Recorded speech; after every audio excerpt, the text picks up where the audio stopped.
तो दोस्तों आज हम एक ऐसी समस्या के बारे में बात कर रहे हैं जिसने 2024 या फिर उसके पहले लोगों की कमर तोड़ दी है फाइनेंशियली रूप से। वो है डिजिटल अरेस्ट।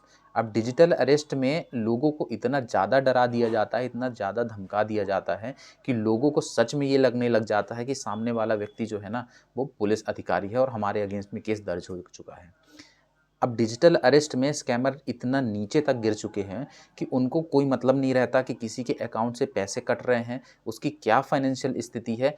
उसके अलावा लोगों ने जान तक दे दी है। अभी मध्य प्रदेश के मऊगंज जो एक नया ज़िला बना है, वहाँ पे एक महिला टीचर ने सुसाइड कर ली डिजिटल अरेस्ट के नाम पर। ठीक है? एक आर्मी ऑफिसर है जिन्होंने 73 लाख रुपए अपने गँवा दिए। ठीक है? तो इस तरह से डिजिटल अरेस्ट के नाम पे लोगों को स्कैम किया जा सकता है और ऐसी बहुत सारी कहानियाँ हैं जहाँ पे लोगों को डिजिटली अरेस्ट किया जाए। डिजिटल अरेस्ट में बड़े-बड़े actor, actress, YouTubers, politicians, army officer और बहुत सारे ऐसे लोग, यहाँ तक कि जबलपुर ज़िला जो है हमारा, जहाँ से मैं बिलॉन्ग करता हूँ, यहाँ पे एक प्रिंसिपल है, उनके साथ में 10 लाख की धोखाधड़ी हो चुकी है। तो मैं आप लोगों से कुछ चीज़ें शेयर करने वाला हूँ जो आप लोगों को ध्यान देना है और आप लोग डिजिटल अरेस्ट जैसी चीज़ से बच जाएँगे।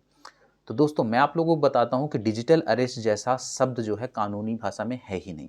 मतलब कि ये कि आपको डिजिटल अरेस्ट नाम से आपको कभी गिरफ्तार किया ही नहीं जा सकता है, क्योंकि कानून में ऐसे शब्द की कोई परिभाषा नहीं है। आपको डिजिटल अरेस्ट के नाम पे कभी भी किसी प्रकार की सज़ा नहीं हो सकती, ना ही आपको डिजिटली अरेस्ट किया जाएगा।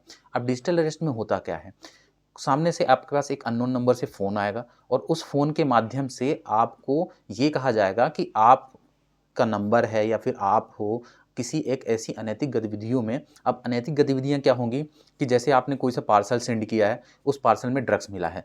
तो आप लोगों को ये सोचना है कि क्या आपने ऐसा पार्सल कोई सा सेंड किया है? नहीं ना, तो आप लोग इसमें बच जाएँगे। दूसरी चीज़, आप मनी लॉन्ड्रिंग केस में फँसे हुए हो, ठीक है? आपका नाम जो है मनी लॉन्ड्रिंग केस में आया हुआ है, ठीक है? आप रेप केस में फँसे हुए हो। तो इस तरह से आपको डराने की कोशिश की जाएगी, ठीक है? तो आप लोगों को सबसे पहले कूल होना है वहाँ पे और उसके बाद आपको ये ध्यान करना है कि क्या मैंने ऐसी कोई एक्टिविटी करी है जिसकी वजह से मेरा नाम यहाँ पे आ सकता है। नहीं आ सकता तो यहाँ पे आप लोग सतर्क हो जाइए और आप वो फ़ोन अपना बंद कर दीजिए और उस फ़ोन को इतनी देर तक, कम से कम 2 से 3, 4, 5 घंटे तक आपको ऑन ही नहीं करना है। दोबारा उस नंबर पे फ़ोन आपके पास आएगा ही नहीं। ठीक है? अब आपको पहचान कैसे करनी है कि आपके पास डिजिटल अरेस्ट जैसी चीज़ की एक्टिविटी होने वाली है। तो देखिए, ये हमेशा एक अननोन कॉल आता है और अननोन कॉल के माध्यम से आप लोगों को एक रिकॉर्डेड टोन सुनने को मिलती है कि ट्राई द्वारा आपके नंबर में अनैतिक गतिविधियाँ पाई जाई गई हैं। अधिक जानकारी के लिए 1 से लेके कोई सा नंबर दबाइए। ये मेरे साथ हुआ था, मेरे पास खुद फ़ोन आया था, मैंने कोई भी संख्या को नहीं प्रेस किया था, उसके बाद में मेरा फ़ोन कनेक्ट हो गया था। ठीक है? सामने वाले व्यक्ति मेरे से बार-बार पूछ रहा था, कोई लेडीज़ थी, वो बार-बार मेरे से पूछ रही थी कि आपको क्या समस्या है बताइए। मैंने कहा मेरे को कोई समस्या नहीं है। ठीक है? तो आप लोगों को यहीं से पहचान कर लेनी है कि अगर इस तरह का आपके पास कोई भी फ़ोन कॉल आता है तो आपको तुरंत फ़ोन को बंद कर देना है, फ़ोन कट कर देना है और फ़ोन को बंद कर देना है कुछ घंटों के लिए। आप लोग यहाँ पे बच जाएँगे।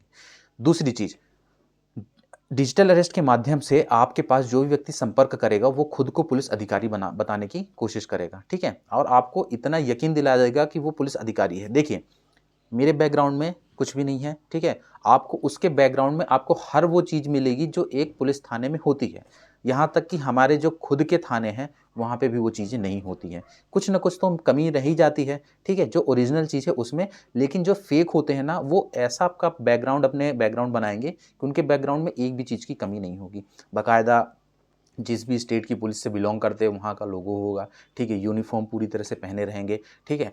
ये वाली कैप जो मैंने पहना हुआ है, ये कैप लगाना स्कैमर्स को नहीं आती है, ठीक है? तो वो दूसरी जो बैरेट कैप होती है पुलिस अधिकारी बनने की, वो कैप का यूज़ करेंगे, ठीक है?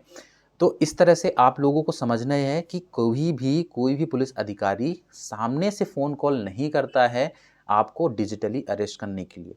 पुलिस की कार्रवाई मैं आप लोगों को बताता हूँ, अगर आप लोगों का नाम कभी भी किसी केस में आता है, ठीक है? अगर आपके खिलाफ कोई भी शिकायत दर्ज की गई है, तो आपको सबसे पहले नोटिस दी जाएगी और नोटिस के बाद आपको थाने बुलाया जाएगा, ना कि आपको घर में ही कैद करने की कोशिश की जाएगी।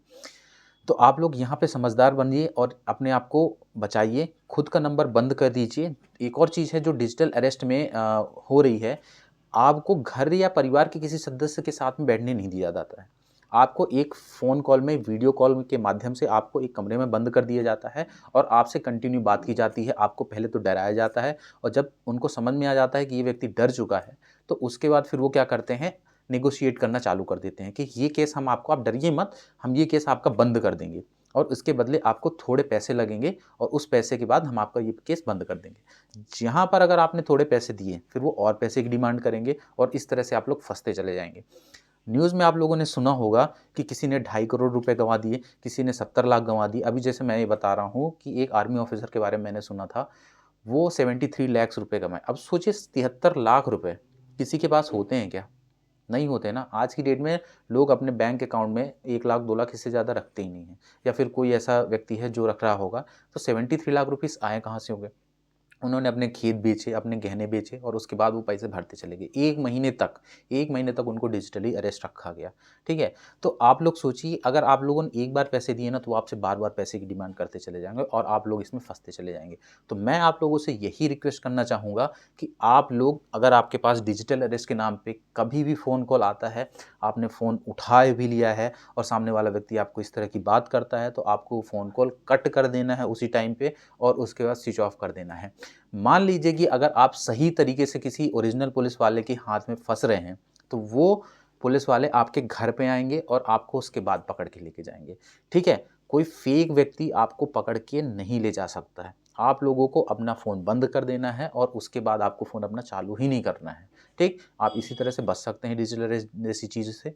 तो आपकी सावधानी ही आपकी सुरक्षा है। मैं आप लोगों से ये रिक्वेस्ट करना चाहूँगा कि कभी भी इस प्रकार का कोई फ़ोन कॉल आए, तो आप उसको तुरंत कट कर दीजिए और अपना फ़ोन बंद कर दीजिए। Have a good day.